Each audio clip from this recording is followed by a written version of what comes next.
Last night, the National Urban League's State of Black America Town Hall aired on TV One. We focused on education, housing, and the economy. It was the #1 trending topic on Twitter last night. Lots of great panels, including Jeff Johnson, Symone Sanders, Touré, Angela Rod, Dr. Michael Eric Dyson, Angela Saylor as well. Here's a recap of last night's town hall. No other report, Roland, speaks with facts and certainty to the status of Black Americans in comparison to the status of white Americans and the status of Latinos. No other report speaks with facts as to education, unemployment, health, civic engagement, and social justice.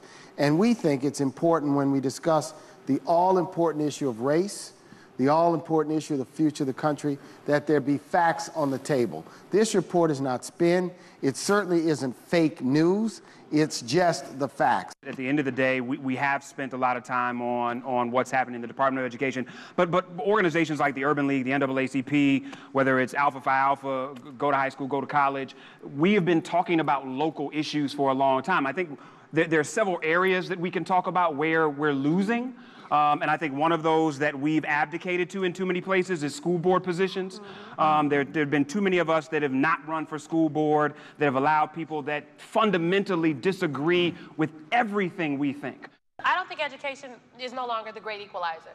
You know, there are young people like myself who went to a really good school, paid a lot of good money, and came out and we could not find jobs.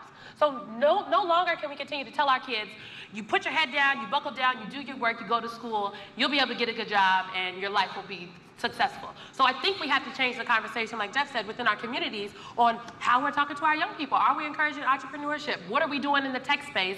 And how can we introduce that through organizations like the Urban League, NAACP, the links on down the line? We should be putting people in prison far less often and far shorter periods of time so that we're not even dealing with that issue. We use prison far too easily, right? We should have no juvenile prisons whatsoever, right? And make it far harder to be sent to prison, especially for non-violent offenses.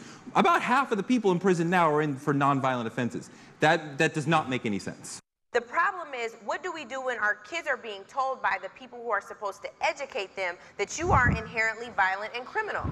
We were just talking about, when you were talking about law and order, my understanding is the criminalization of marijuana. We're talking about nonviolent offenses. We're talking about an initiative under Barack Obama, the Clemency Initiative, under our first 2 Black attorney generals in this country, Loretta Lynch and Eric Holder, where people were finally being set free because they did not commit a violent offense. Those are the folks we need to be able to reenter. Those are the folks who we need to go back into homes and give structure to these kids who are being told by their teachers they're inherently violent and criminal. Some of that undoing is absolutely at the feet of the federal, the state, and the local level governments in which we are paying taxes to. We pay them to criminalize us. That is a problem. That is a huge problem.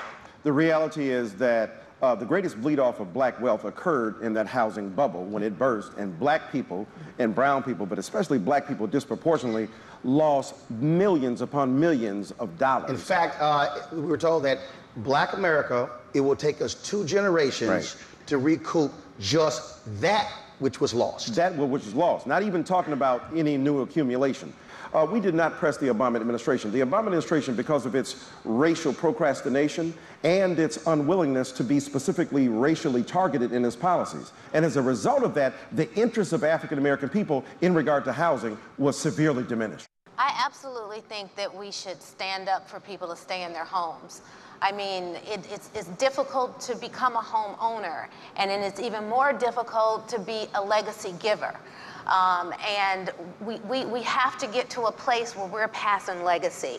Otherwise, you know, the setback that we've gotten in terms of home ownership, we're just going to keep getting set back. And then we've got to train our children to begin to think a little differently. And I'm looking to train my children to think a little differently than I was taught. That put $1 a day away, you know. Combine your funds with other members of your family and go in and help pull the next person up. Let somebody stay in your basement for free until they can get on their feet and put a savings before they jump out and buy the house. A peaceful protest turned deadly. 37-year-old black man was shot and killed by Baton Rouge police. Their hands are in the air and you still get shot by the cops. Oh my God, please don't tell me he's dead. We're not gonna let hate define us. Race is a big part of this. If truly all lives matter, then all lives need to matter equally. What we require is action. What we require is accountability. We understand that black lives do matter, and we will keep focused on this issue. NewsOne Now, every weekday morning at 7 on TV1.